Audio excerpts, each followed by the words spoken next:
السلام علیکم to all پیارے ویورز اینڈ لسنرز، کیسے ہیں آپ سب؟ امید کرتی ہوں سب ٹھیک ہوں گے، لائف بھی سب کی اچھی جا رہی ہوگی۔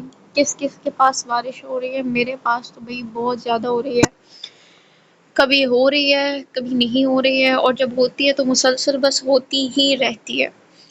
لیکن پھر بھی ایسی ہے کہ ہم لوگ اس پیارے سے موسم کو انجوائے کر سکیں۔ اللہ پاک سب کے پاس ایسا موسم کرے جو سب کے لیے صرف انجوائے کرنے کا باعث بنے، ٹھیک ہے، اس سے کسی کو نقصان نہ ہو۔ اور جو ٹارگٹ میں نے کل آپ لوگوں کو دیا تھا وہ ابھی تک کمپلیٹ نہیں ہوا ہے، تو ساتھ ساتھ میں سبسکرائبرز کا ٹارگٹ بھی کمپلیٹ کر لیا کریں۔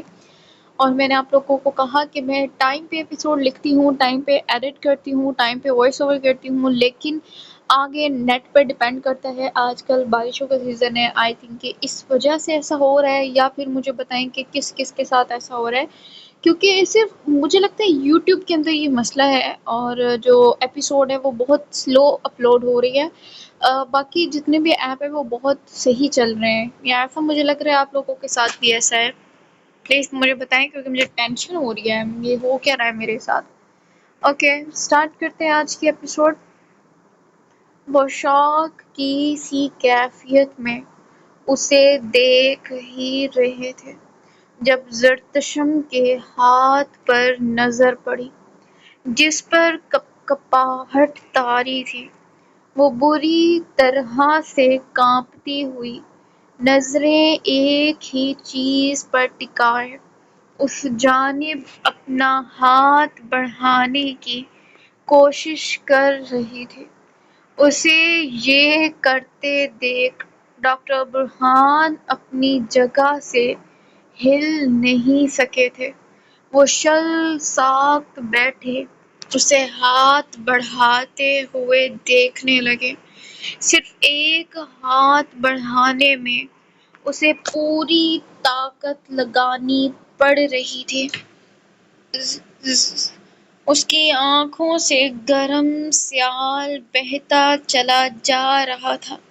وہ کتنی کوشش کر رہی تھی، اس کا وجود حرکت میں آ رہا تھا، ایک اوپری طاقت جیسے اسے کھینچ رہی تھی۔ دنیا کی مہنگی سے مہنگی دوائیاں اسے ٹھیک نہیں کر پا رہی تھی۔ بڑے سے بڑا ڈاکٹر ہار مان گیا تھا، لیکن وہ بہتر نہ ہوئے۔ آج کون سی طاقت اسے کھینچ رہی تھی، اسے مجبور کر رہی تھی کہ وہ اٹھے۔ زرتشم نوشیروان خان اٹھے، اور وہ اٹھ بھی رہی تھی۔ اس کی دبی دبی سی چیخ سنتے ڈاکٹر برہان حرکت میں آتے، اس کا ہاتھ تھامنے کی کوشش کرنے لگے۔ زرتشم نے ان کی جانب آج جن نظروں سے دیکھا تھا، ان کا دل کانپ کر رہ گیا تھا۔ کاش وہ سمجھ لیں، کاش وہ زرتشم کو اپنی بے بسی پر پھوٹ پھوٹ کر رونے کا دل چاہ رہا تھا، لیکن وہ تو رو بھی نہیں سکتی تھی، نہ چیخ سکتی تھی۔ مس زرتشم، پلیز بولنے کی کوشش کریں، پلیز۔ وہ بے چین ہوتے ان کی نظروں کو سمجھنے کی کوشش کرنے لگے۔ وہ بار بار نگاہیں پھیر کر ان کو موبائل کی جانب لے جانے کی جی جان سے کوشش کر رہی تھی، لیکن ان کے ہاتھ پیر صرف زرتشم کی حالت بگڑتے دیکھ پھولنے لگے کہ تب ہی کمرے کی فضا میں پہلی بار اس کی چیخ گونج اٹھی تھی۔ وہ اپنی پوری طاقت لگا کر چیخ پڑی تھی۔ اس کو چیختے دیکھ ڈاکٹر برہان اپنی جگہ ساکت ہوئے، جیسے سانس بھی نہ لے رہے ہوں۔ وہ ہل رہی تھی، اپنی پوری کوشش کر رہی تھی، لیکن وہ جیسے اپنی جگہ سن ہو چکے تھے۔ بے یقین سے کیا اس نے کسی کا نام لیا تھا؟ یہ پہلا نام تھا جو اس کے لبوں سے ادا ہوا تھا، لیکن ٹوٹ کر، جس کی وجہ سے ڈاکٹر برہان کو صرف یہ سمجھ آئی تھی کہ وہ کسی کا نام لے رہی ہے، لیکن کس کا وہ نہیں جان پائے۔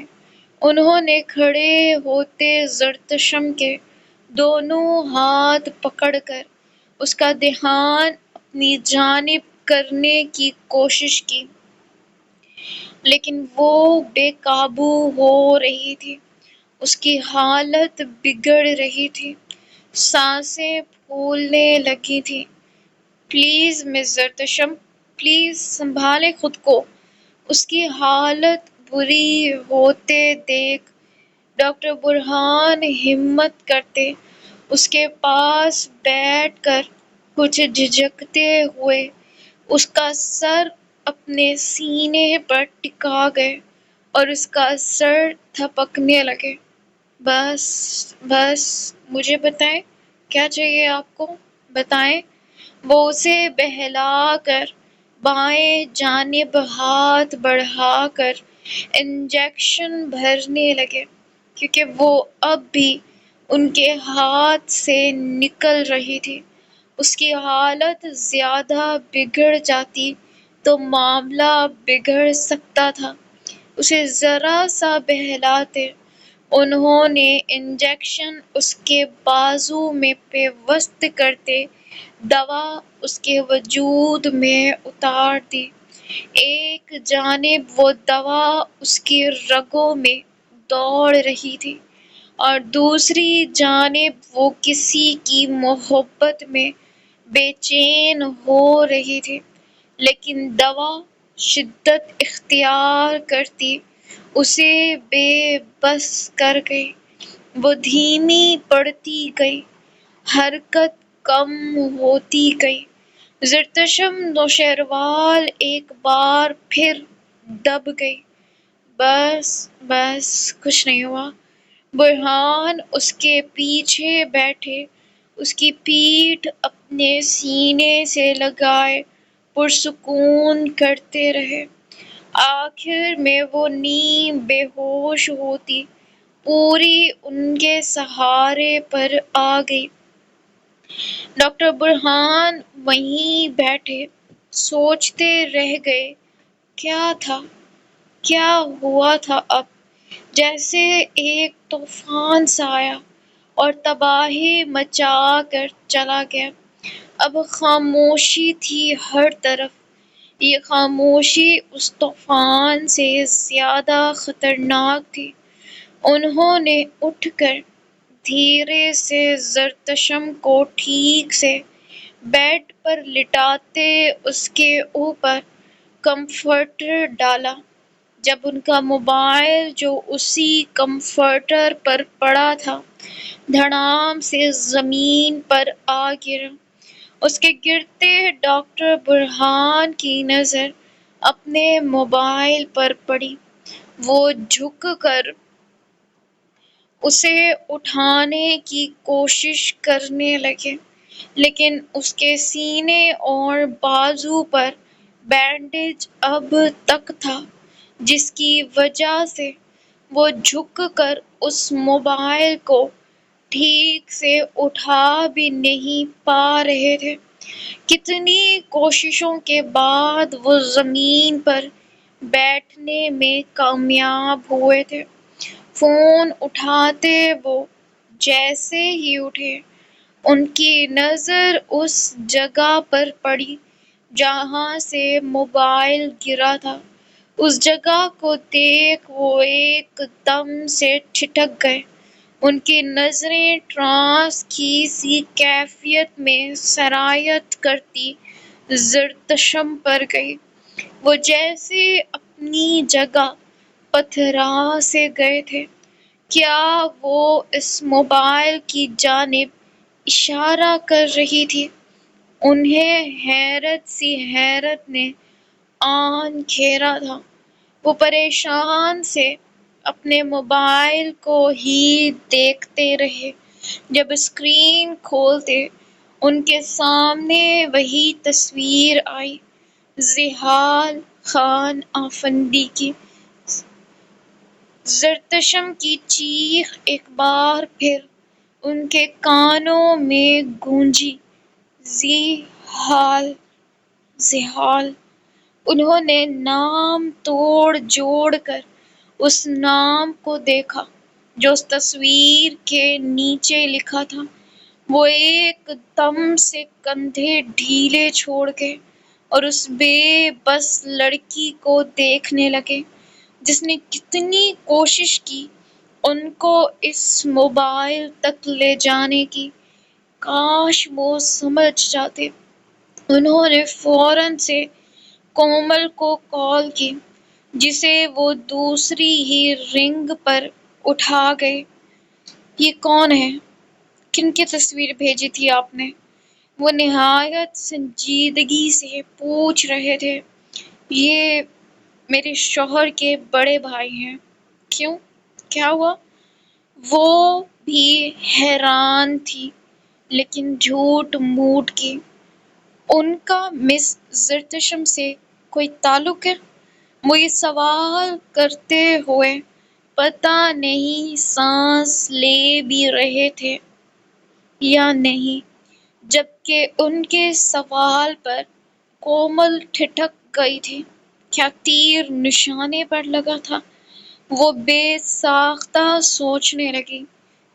کیوں؟ کیا ہوا؟ اس نے جواب کے بجائے الٹا سوال کیا۔ میں آپ سے کچھ پوچھ رہا ہوں ڈاکٹر کومل، مجھے بتائیں یہ کون ہے اور ان کا کیا تعلق ہے زرتشم سے؟ ان کو دیکھ کر ان کی حالت بگڑ گئی۔ انہوں نے ان کا نام تک لیا، بتاتے ہوئے بھی حیرت سی ان کے لہجے میں چھلکی تھی، جبکہ کومل کی زبان تو جیسے گنگ ہی رہ گئی تھی۔ ڈاکٹر کومل، آپ بتائیں گی یا میں خود ان سے پوچھوں؟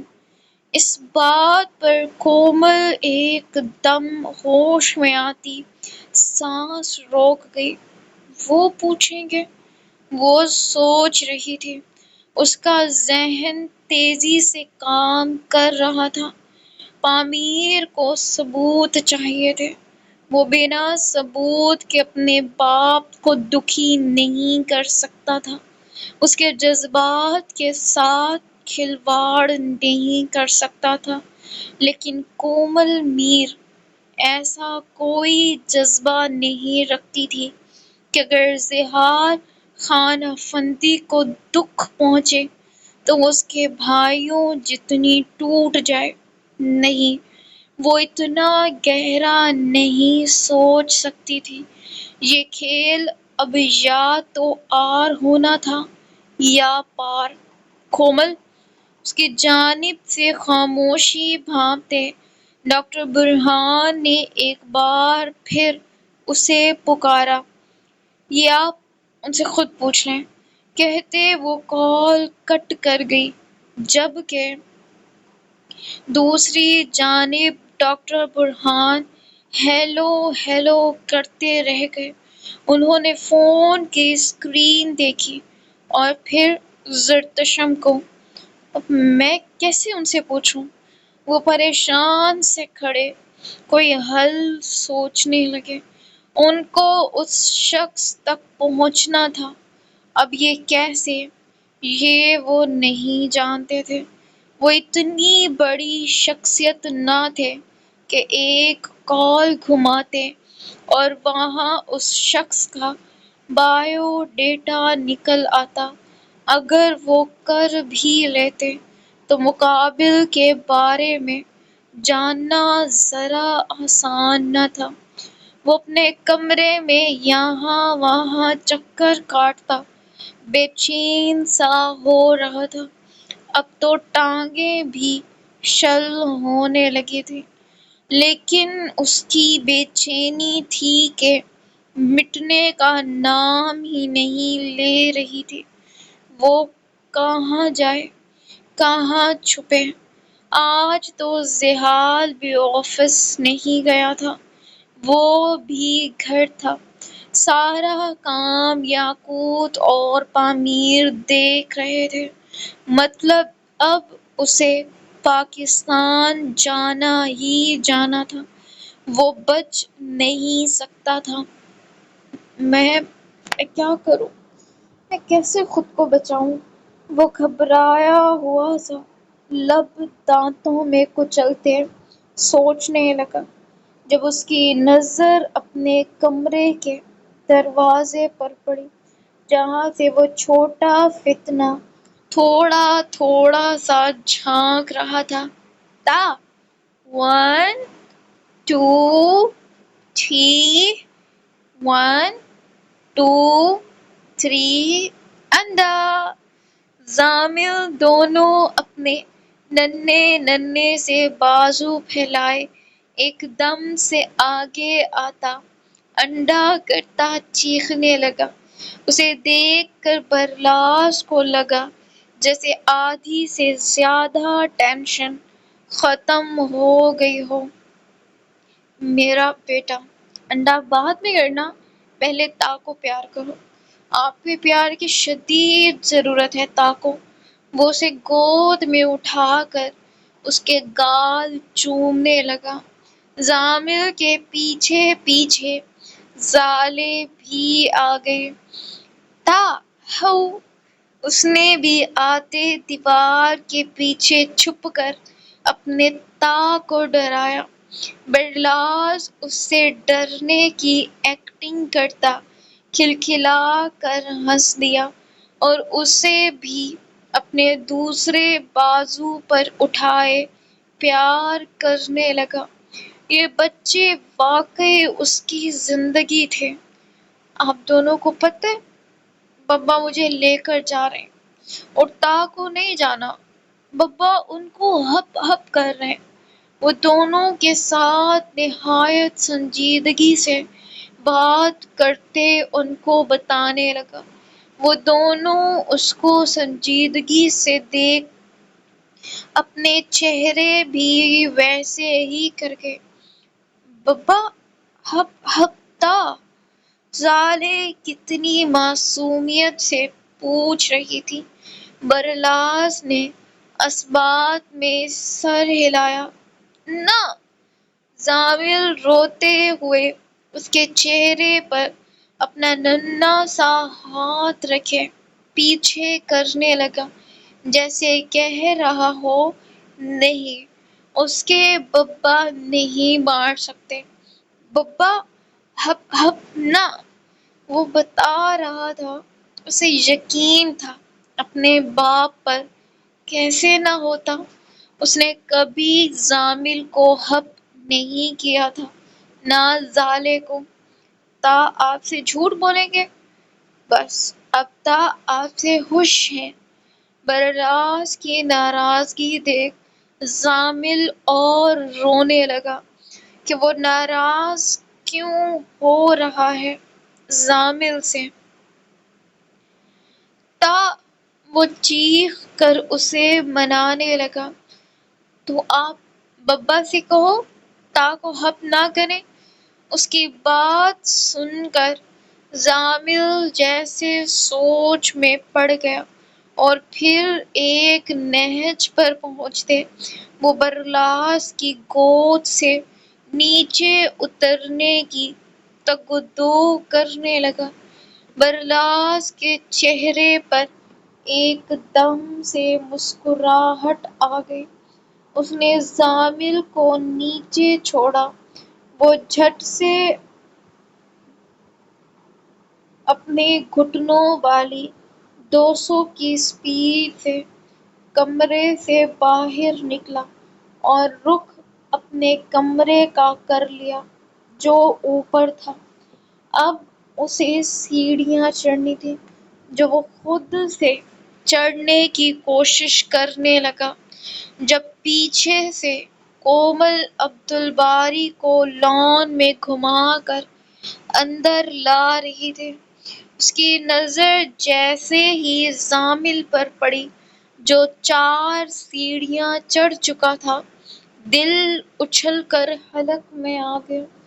وہ بھاگ کر جلدی سے اس کے پیچھے گئی اور اسے اٹھا کر گود میں لے گئی۔ زامل، آپ سے یہاں آنے کو کس نے کہا؟ وہ اسے ڈپٹتی اپنی پھولی ہوئی سانسوں کو بحال کرنے کی کوشش کر رہی تھی۔ دا می ٹو بابا، ہپ ہپ۔ وہ اسے باقاعدہ ہاتھوں سے مار کر بتا رہا تھا کہ ایسے تہا نے اسے بولا کہ اس کے بابا نے اسے مارا۔ کومل کو سمجھ آئی بھی تھی اور نہیں بھی، لیکن اس کے لیے عبد الباری اور زامل کو ایک وقت میں ایک ساتھ اٹھانا نہایت مشکل ہو رہا تھا۔ وہ ہمت کرتی سیڑھیاں چڑھ کر اوپر گئی اور ان کے کمرے کے آگے چھوڑ دیا۔ جانتی تھی اندر زحال تھا۔ جاؤ، اپنے بابا کے پاس بھاگو، بھاگو بھاگو۔ وہ زامل کو پیچھے سے پش کرتی خود پیچھے ہو گئی اور جب تک وہ کمرے میں نہ چلا گیا وہ وہیں کھڑی رہی۔ اس کے جاتے خود نیچے آ گئی۔ آج اس کے بیٹے نے قسم کھائی تھی کہ اپنی ماں کو نہیں چھوڑے گا۔ کیسے چھوڑتا؟ ماں کے ہوتے ہوئے بھی وہ ماں کے بغیر تھا۔ زحال بیڈ پر بیٹھا، چہرہ اوپر کیے، دیوانہ وار اپنی گلالے کو دیکھ رہا تھا جو اس کی ان بے باک نظروں سے خفت پڑتی بمشکل ہی اس کی ٹائی باندھ رہی تھی۔ بھابھی، ایسے کیوں دیکھ رہے ہیں؟ نہ دیکھیں نا۔ وہ ان آنکھوں پر اپنا مومی ہاتھ رکھتی ان کو بند کرنے کی کوشش کرنے لگی، لیکن وہ ڈھیٹ پھر سے اس آنکھیں کھول کر اسے دیکھنے لگا۔ کیوں نہ دیکھوں؟ بیوی کو ایسے دیکھنے سے بھی ثواب ملتا ہے، وہ شریر انداز میں بولتا۔ اس کی بیلی تھام کر اپنے لب ٹکا گیا۔ زمل نے تڑپ کر اسے خود سے پیچھے کیا۔ بھابھی، کیا کر رہے ہیں؟ وہ جھینپ کر اسے ڈپٹتی پھر سے اپنا کام کرنے لگی۔ ویسے نیکسٹ بیبی کب؟ اس کی بات پر زمل آنکھیں پھاڑے اسے دیکھنے لگے۔ 2 سے بھرا نہیں آپ کا؟ وہ اپنی شرم چھپاتی اسے آنکھیں دکھانے لگی۔ ہم پٹھان ہیں مڑا، ہم کو پورا کرکٹ ٹیم بھی کم پڑتا ہے۔ وہ پیور پٹھانوں والے لب و لہجے میں بولتا زمل کو حیران کر گیا۔ وہ کبھی لگتا نہیں تھا کہ وہ پٹھان ہے، کیونکہ اس کا انداز ہی ایسا تھا، سامنے والے کو مشکل میں ڈال دیتا تھا۔ اس کی اردو اتنی صاف تھی۔ پلیز مان جاؤ نا، 2-4 اور کر لیتے ہیں پلان، پلیز۔ وہ لاڈ سے اسے بیلی سے تھام کر قریب کرتے، اس کی دھڑکنوں پر ناک ٹکاتے اس کی خوشبو خود میں اتارنے لگا۔ زمل چہرہ اوپر کیے، دونوں ہاتھ اس کے کندھوں پر رکھے گہرے سانس لیتی مدہوش ہونے لگی۔ مان جاؤ نا وائفی۔ اس کی آواز بھاری ہو رہی تھی، دونوں میں جذباتوں کا سمندر ٹھاٹھیں مارنے لگا تھا کہ تب ہی زامل کی چیخ پر زمل کرنٹ کھا کر پیچھے ہوئی۔ ہائفی نہ بابا مما، وہ کب سے بیٹھا میسنا بنا دونوں کو دیکھ رہا تھا۔ نہیں پتا، لیکن اس کو یہ ضرور منظور نہیں تھا کہ اس کی مما کو کوئی ہائفی مطلب وائفی بولے۔ وہ تو مما تھی نا، مما کے بچے آگے رنگ میں بھنگ ڈالے۔ وہ غصہ نہیں تھا، لیکن اپنے جذباتوں کو اتنی زور کی بریک لگتی اس سے برداشت نہیں ہوئی تھی۔ زمل کو تو جگہ نہیں مل رہی تھی کہاں منہ چھپائے۔ بابا ہائفی نہ، وہ وہیں فرش پر بیٹھا بیٹھا ٹانگیں مار کر ضد کرنے لگا۔ میری یہ ہائفی ہی ہے اور میری وجہ سے تمہاری ماں بنی ہے، چھوٹے فتنے۔ وہ بول رہا تھا کہ وہ چھوٹا سا بچہ ہے۔ دونوں ضد پر آنے لگے تھے۔ مما یو ہائفی نہ، وہ پوری طرح سے بپھرتے اپنی ماں سے پوچھنے لگا۔ زمل نے جا کر اپنی ننھی سی جان کو اٹھا کر اس کے گال زور سے چومے۔ یس، آپ کی مما ہوں بس۔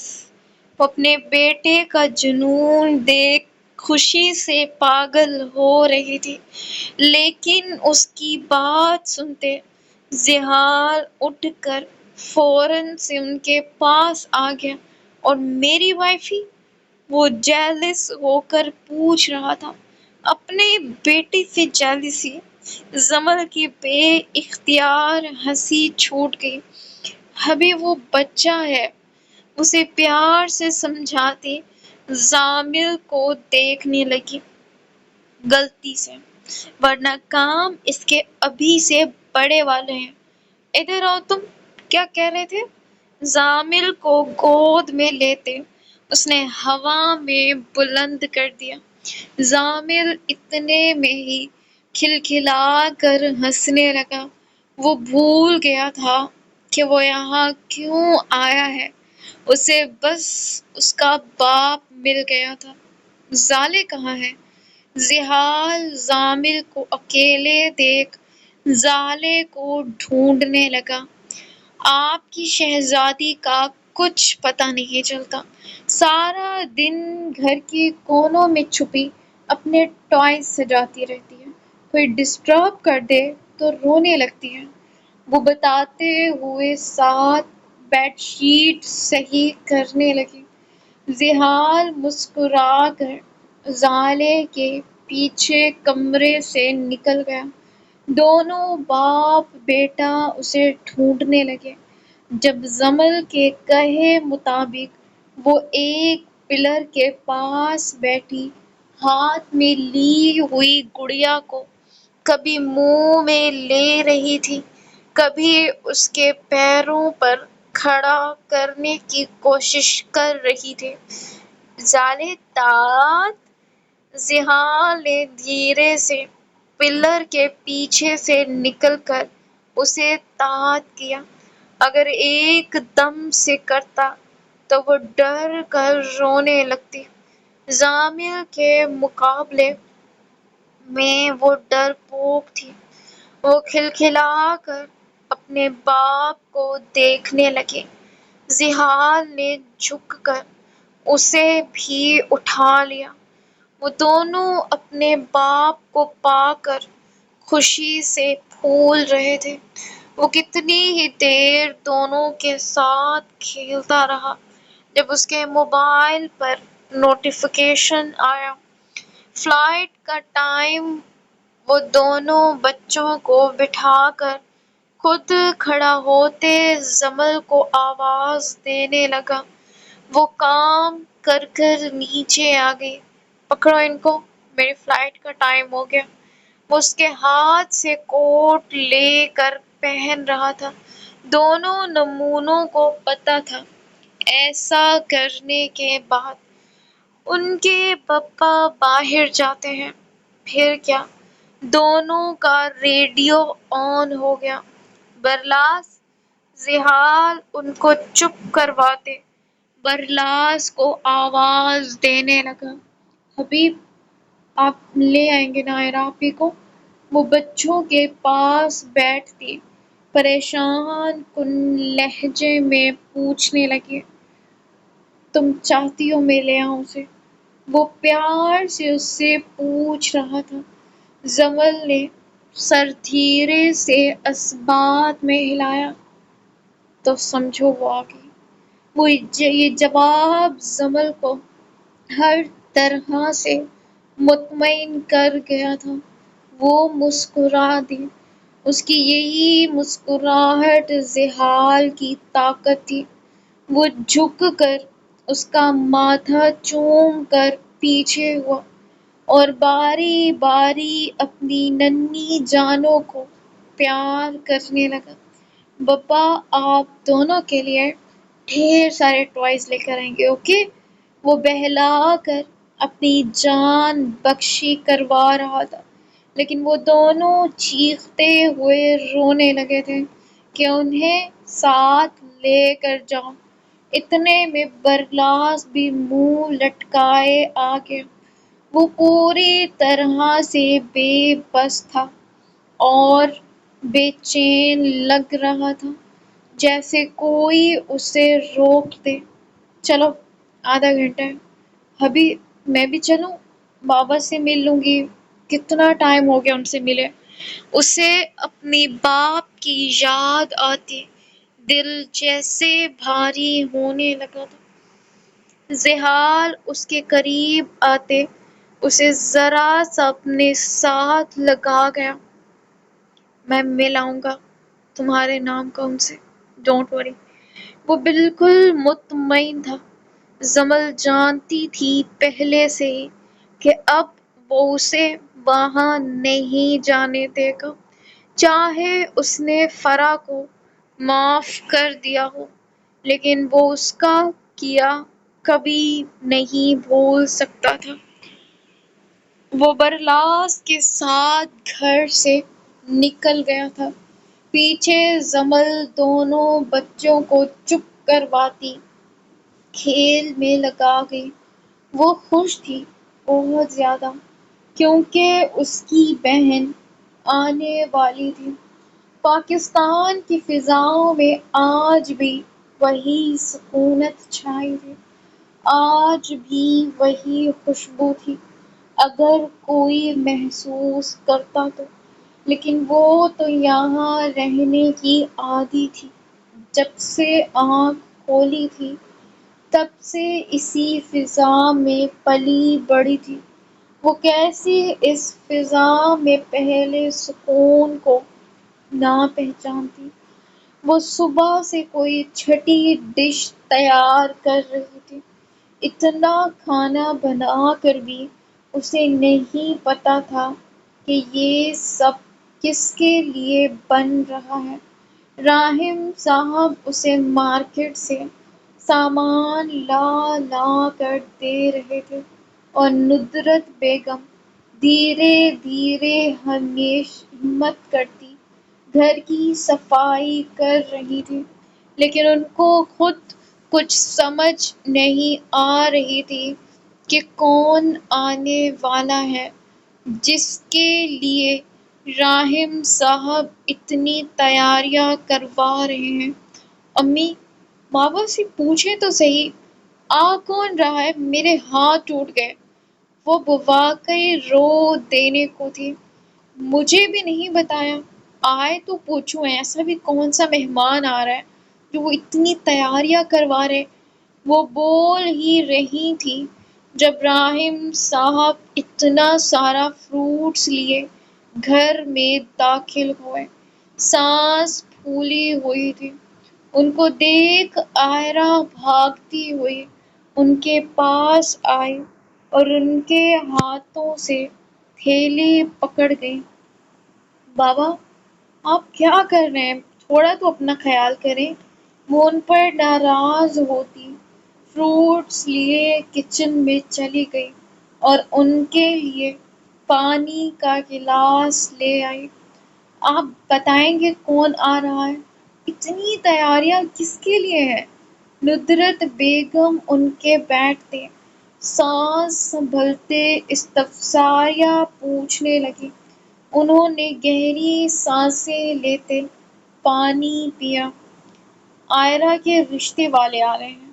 ان کی آواز اس کے کانوں میں جیسے ہی پڑی، آئرہ کے قدم بے ساختہ وہیں منجمد ہو گئے، جیسے کسی نے اس کا دل پیروں تلے دبا دیا ہو۔ وہ مڑ کر ایک بار بھی اپنے باپ کو نہیں دیکھ سکی۔ وہ بے یقین تھی۔ ندرت بیگم کی تو جیسے آنکھیں چمک اٹھی تھیں۔ وہ تو اسی دن کے انتظار میں تھے۔ آپ نے پہلے کیوں نہیں بتایا؟ کون لوگ ہیں؟ کیسے ہیں؟ پہلے بتاتے۔ آپ میں سے جل کڑ رہی تھی۔ وہ خوشی سے پھولے نہیں سما رہی تھی۔ آئرہ کے لیے وہاں کھڑے رہنا مشکل ہونے لگا تھا۔ وہ جیسے اپنا وجود گھسیٹتی ہوئی کچن تک لے گئی اور جاتے گہرے سانس لینے لگی۔ آنکھوں کے آگے سب دھندلانے لگا تھا۔ ایک خوف سا، کسی کے آ جانے کا، کسی کی جان چلے جانے کا۔ وہ نہیں ہونے دے گا ایسا کچھ۔ وہ مار دے گا اسے، ختم کر دے گا۔ وہ نہیں آنے دے گا کسی کو اس کے قریب۔ اس کی سانسیں بگڑنے لگی تھیں۔ وہ یہاں وہاں پانی تلاش کرنے لگی۔ جب اس کی نظر جگ اور گلاس پر پڑی، وہ تڑپ کر اس کے نزدیک جاتی، پانی گلاس میں بھر کر ایک ہی گھونٹ میں حلق سے اتار گئی۔ نہیں، نہیں، اب نہیں۔ اس کے بدن پر ہلکی ہلکی کپکپاہٹ سی طاری ہونے لگی تھی۔ کیا وہ کوئی کھلونا تھی؟ وہ بے اختیار سوچنے لگی۔ وہ کسی کے نکاح میں تھے، پھر بھی اس کے لیے رشتے آ رہے تھے۔ بہت اچھے لوگ ہیں۔ میں پوری طرح سے مطمئن نہیں بلکہ خوش بھی ہوں اپنی بیٹی کے لیے ایسے لوگوں کا انتخاب کر کر۔ وہ پوری طرح سے مطمئن اور بے فکر لگ رہے تھے۔ چلے اچھا ہوا آپ نے بھی سوچا۔ کب تک یہ بھی گھر بیٹھی رہتی؟ اور مجھے اس کی شادی اس لیے بھی کرنی ہے تاکہ میں ان لوگوں کو منہ توڑ جواب دے سکوں۔ ان کے لہجے میں حقارت تھی۔ راحم صاحب کا چہرہ جیسے بجھ سا گیا۔ انہوں نے ایسا کیا کر دیا بیگم؟ وہ سب جانتے تھے لیکن پھر بھی پرسکون تھے۔ میرے بیٹے کو مار دیا۔ پھر بھی آپ کہہ رہے ہیں کہ کیا کیا؟ وہ بے یقین سی تھی اپنے شوہر کی بات پر۔ تو آپ کے بیٹے کے کارنامے ایسے تھے۔ وہ نہیں تو عدالت اسے سزا دے دیتی۔ آپ کیوں ایک بے گناہ کو مجرم ٹھہرا رہی ہیں؟ ان کی بات پر ندرت بیگم حیران اور بے یقین تھی کہ وہ اپنے بیٹے کے لیے یہ بات کر رہے تھے، سگے بیٹے کے لیے۔ وہ آپ کا خون تھا، آپ اتنے بے حس کیسے ہو سکتے ہیں؟ ان کی آواز میں نمی سی گھل گئی۔ وہ کیسے جان پاتی کہ وہ واقعی ان کا خون تھا، ان کا اکلوتا سہارا؟ کیسے بھول سکتے تھے؟ اب بڑھاپے میں وہ ان کی طاقت بنتا۔ میں آج بھی اس کی قبر پر پھول ڈال کر آتا ہوں۔ میں کیسے بھول سکتا ہوں اسے؟ کیا قرب تھا ان کے لہجے میں۔ آئرہ کو لگا اس کا دل پھٹ جائے گا۔ اسے شدت سے اپنے بھائی کی یاد آئی۔ ہاں، وہ چاہے جیسا بھی تھا، ایک بہن کے لیے اس کا ہیرو تھا، اس کا سب کچھ۔ کیا بہنیں بھی کبھی بھائیوں سے نفرت کر سکتی تھی؟ لیکن میں سچائی سے رخ نہیں موڑ سکتا۔ اسے اس کے کیے کی سزا دنیا میں مل گئی۔ میں خوش ہوں کہ میرا بیٹا آخرت کی تکلیف سے بچ گیا۔ آپ بھی خوش ہو جائیں۔ بیٹی بھی اب بیاہ کر اپنے گھر چلی جائے گی۔ ہم دونوں کو ہی ایک دوسرے کا سہارا بننا ہے۔ ان یادوں کو سہارا نہ بنائیں۔ ان کی یہ بات سنتے عائرہ کا دل کانپ اٹھا تھا۔ وہ روتی ہوئی سیدھا ان کے سینے سے آ لگی اور سسک سسک کر رو پڑی۔ مجھے مجھے کہیں نہیں جانا بابا، پلیز مجھے نہ بھیجیں۔ اس کی سسکیوں سے راحم صاحب کو تکلیف ہو رہی تھی۔ وہ اس کا سر دباتے خود بھی رو پڑے۔ بس بیٹا، بیٹیاں تو بادشاہ بھی نہ رکھ پایا۔ وہ بے بس تھے۔ ان کی بے بسی پر عائرہ سر نفی میں ہلاتی اور بھی تڑپ اٹھی تھی۔ وہ اسے چپ کروا ہی رہے تھے جب دروازے پر بیل ہونے لگی۔ تینوں نے اس جانب دیکھا۔ راحم صاحب فوراً سے اٹھنے کی کوشش کرنے لگے۔ آگے بولو، بس رونا بند کرو اور مسکرا کر دکھاؤ، بابا کی جان ہو نا۔ وہ پیار سے اس کے آنسو صاف کرتے اٹھ کھڑے ہوئے۔ عائرہ کو گھبراہٹ سی ہونے لگی تھی۔ راحم صاحب کے گھٹنوں میں درد تھا جس کی وجہ سے وہ ٹھیک سے چل بھی نہیں پا رہے تھے۔ آپ بابا بیٹھے، میں دیکھتی ہوں۔ وہ ان کو واپس سے دھیرے سے بٹھا کر خود سر پر دوپٹہ لیتی دروازے کی جانب گئی۔ جب دروازہ کھولنے پر نظر جیسے ہی اوپر اٹھی، آنکھیں دھیرے دھیرے پھٹتی چلی گئیں۔ سامنے بلیک پینٹ شرٹ پر بلیک ہی کوٹ اور آنکھوں پر گلاسز لگائے 6 گھنٹے کے سفر کی تھکاوٹ بنا ظاہر کیے اسپاٹ تاثرات چہرے پر لیے کھڑا ذیحال خان افندی تھا۔ اس کو دیکھ تو عائرہ جیسے سانس بھی نہ لے سکی۔ کون ہے عائرہ؟ اندر سے راحم صاحب کی آواز آئی۔ کیونکہ مہمان ہوتے تو وہ اندر لے آتی، لیکن وہ اس کی اوٹ میں اسے نہیں دیکھ پا رہے تھے۔ اصل جھٹکا عائرہ کو اس کے پیچھے سے نکل کر آتے برلاس کو دیکھ کر لگا تھا۔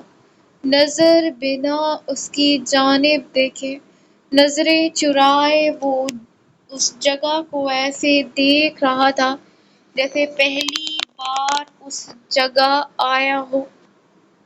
اسے دیکھتے ایک خوف کی لہر سی اس کی آنکھوں میں دوڑتی چلی گئی۔ سو ویورز، یہ تھی آج کی ایپیسوڈ۔ امید کرتی ہوں کہ آپ کو پسند آئی ہوگی۔ اپنا پیارا پیارا سا رسپانس کریں اینڈ سبسکرائب کا جو ٹارگٹ ہے وہ کمپلیٹ کر لیں۔ اچھا ایک بات، میں نا ندرت بیگم کا نام بھول گئی تھی اور غلطی سے میں فروہ بیگم لکھنے لگی تھی، اور میں ابھی بھی کنفیوز ہوں کہ دونوں میں ان کا کیا نام تھا۔ تو اس کے لیے مجھے سیزن 1 دیکھنا پڑے گا۔ آپ لوگ یہ بتا دیں تو بہتر ہے کہ ان کا نام اصل کیا تھا، فروہ بیگم یا ندرت بیگم۔ مجھے زیادہ تر ندرت ہی لگ رہا ہے۔ ٹیک کیئر، اللہ حافظ۔